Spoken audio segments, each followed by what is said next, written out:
first identified by good old Sigmund Freud in his paper titled The Neuropsychoses of Defense in 1894.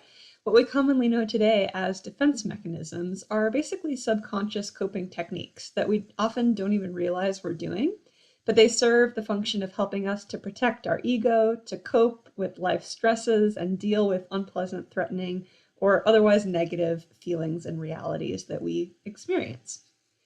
They're often thought of in a bad light as something that needs to be identified and adjusted, and while that can certainly be true, you'll see that some are actually positive as well, and either way, it's quite a natural thing for humans to do and pretty normal. And so it takes some judgment and critical thinking to determine whether these patterns are harmful to your relationships, your mental health, your values, or life outcomes. I'll talk through some of the most common defense mechanisms and then do a little interactive quiz with a case example where you can test your learning as well. So let's start with probably the most famous of all of the defense mechanisms. As they say, denial is not just a river in Egypt. It is refusing to accept a painful reality. So the classic example here would be someone who has a substance use disorder not realizing or not admitting that they have a problem. Someone who is a chain smoker being in denial that smoking is bad for your health, kind of burying your head in the sand. The next one is projection. This is where you attribute your own feelings, usually bad or unacceptable feelings, onto somebody else. So what you're thinking or feeling, you then think that somebody else is having those thoughts or feelings. An example of this is that if someone is cheating on their partner, they might actually blame the partner for being unfaithful. The next is repression versus suppression. The difference here is that repression is involuntary while suppression is voluntary. Both involve forgetting, if you will, a painful memory or kind of moving to the back burner a painful thought. But repression is where you're unconsciously forgetting that painful memory, thought, or impulse involuntarily, like an assault survivor not being able to recall details of the attack, versus suppression, which is more on purpose, where you're deliberately trying to avoid, forget, or distract from something. So a more lighthearted example is if you're feeling really hungry while you're attending a religious service, but you ignore the hunger pangs and try to focus on the service itself. Then there's regression. So there's only a one-letter difference here, but there is a difference between repression and regression. Regression being reverting back to habits or mannerisms that were from an earlier developmental stage when faced with stress or difficulty. This is commonly seen in children. So for example, if a family had a stressful move across country and the child who hadn't sucked their thumb or wet the bed in years suddenly goes back to these. It can also be seen as an adult having a temper tantrum. Next, we have displacement. This is basically where you satisfy an unacceptable or taboo impulse with a different object other than what would have normally been the object of your impulse. So to say that in clearer language, let's take anger for an example. Say you had a really hard day at work, but you had to remain professional and you weren't able to really share your true feelings with your boss. You might then come home and have a bad attitude with your kids or your partner. And basically, one common way that this is said is that you're taking it out on someone. This is also represented in the classic show How I Met Your Mother, The Chain of Screaming. If you've seen that, that's a good example of displacement. Here's another great film reference. So reaction formation is where you behave in a way that's opposite of how you actually think or feel. So whereas displacement is you have a feeling and you express that feeling on not the intended target or the cause, reaction formation is where you do the opposite. So For example, if you're angry, you're being really nice to someone. If you hate someone, you're actually complimenting their bracelet. Oh my God, I love your bracelet. Where'd you get it? That's the ugliest effing bracelet I've ever seen, right?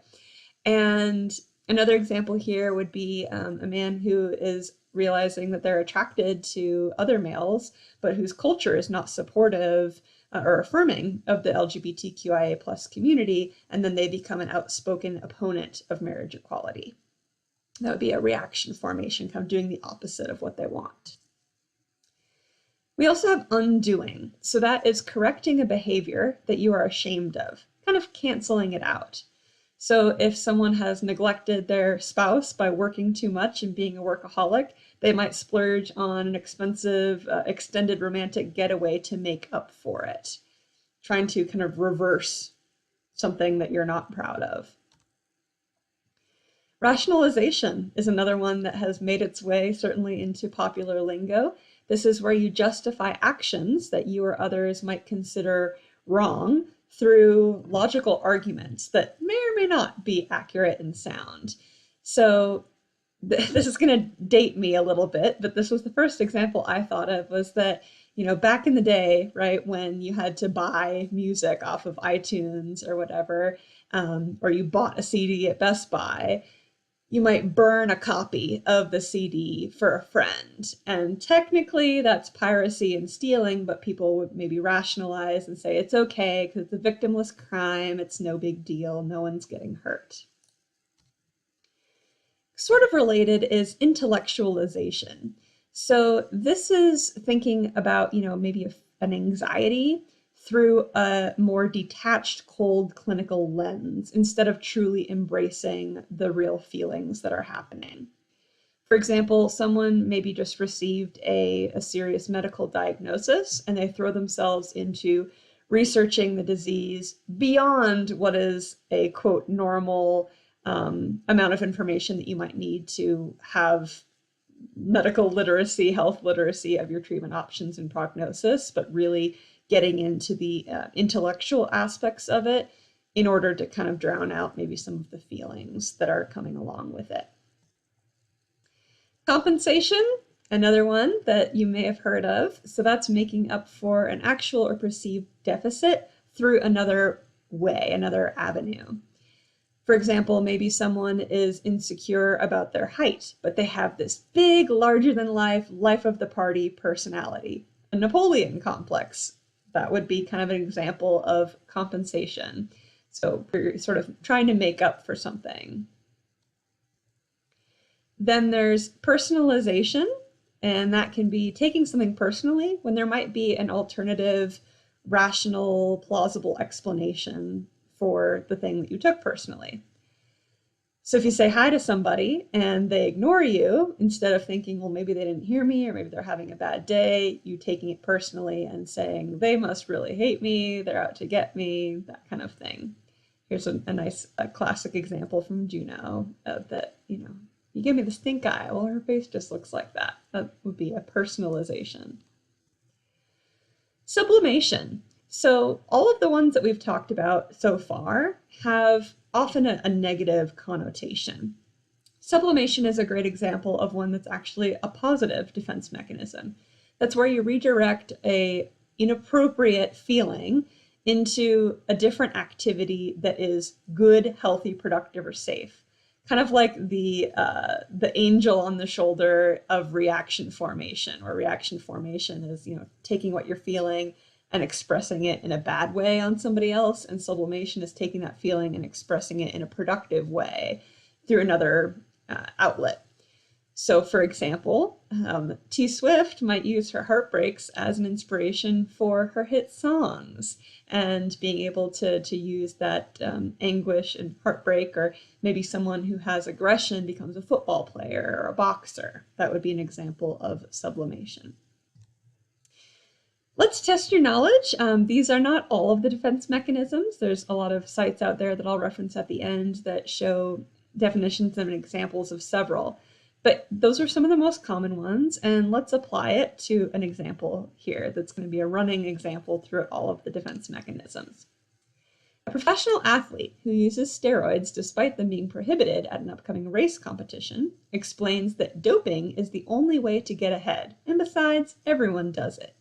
This is an example of rationalization, where you're justifying your actions through those logical arguments. Now, at a training, the same athlete was approached by a team member who commented, "Wow, you've bulked up so much recently." The athlete fears that her teammate was trying to subtly imply that she suspects her steroid use. This could be an example of projection. Projecting, I'm thinking about this, I'm conscious of this, I'm worried about it, so it must be on your mind too. This same professional athlete then had to complete a drug test and got caught doping. She felt angry, but she responded respectfully to the race official who disqualified her. But then on the ride home, she was very rude and aggressive to her poor Uber driver. That would be an example of displacement, where you're taking out that feeling on somebody else or something else that had nothing to do with causing that emotional disturbance. After feeling bad about taking out her anger on the innocent Uber driver, the athlete decides to channel her rage into writing a death metal screamo song that goes on to be a bestseller. This is an example of sublimation, where you're taking something that might be taboo or inappropriate to express in its original form and channeling it into a creative or productive outlet. When the athlete's father heard about the doping scandal, he was in disbelief and said, "That can't be true. My daughter would never do that." And that is denial, not accepting the reality of the facts. Meanwhile, the athlete's friend, who felt uncomfortable about the whole thing and actually wanted to avoid the athlete, this friend went out of her way to text the athlete to meet up and hang out. That would be considered reaction formation, where you're feeling one way, like this poor little dog here who probably doesn't like having these bunny ears on, but acting a different way than what your true intentions are. This now infamous athlete started feeling paranoid that everyone she encountered in public knew about her fall from grace and was judging her for her decisions. Then one day she went to Chipotle, and the guy behind the counter skimped on her portions, and the burrito, which is normally like this big, was not quite as massive as usual. And the athlete thought, "Are you trying to punish me too now, or what?" That might be personalization, where you're taking something personally that was not necessarily meant to be a personal attack and might be attributed to other reasons.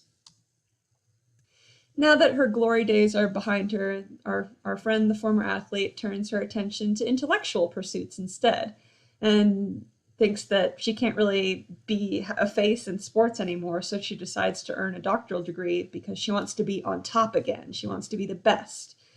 This sounds a little bit like compensation, where you're making up for a deficit in one area by overdoing it in another area. And after the doping scandal, our former athlete friend also makes a large donation to an organization that focuses on ethics in sports, which could be considered undoing, trying to kind of reverse the outcomes or make up for something that you did in the past that you're not happy with. So how'd you do? Hopefully that helps it make a little bit more sense. I encourage you to look for examples in your own life and that of others. And if you catch yourself falling into these ways of thinking in a form that's not helpful or is hindering you from reaching your goals or aligning with your values, you can keep these in mind. Here are my references, and I hope you find this helpful for your studying and your life.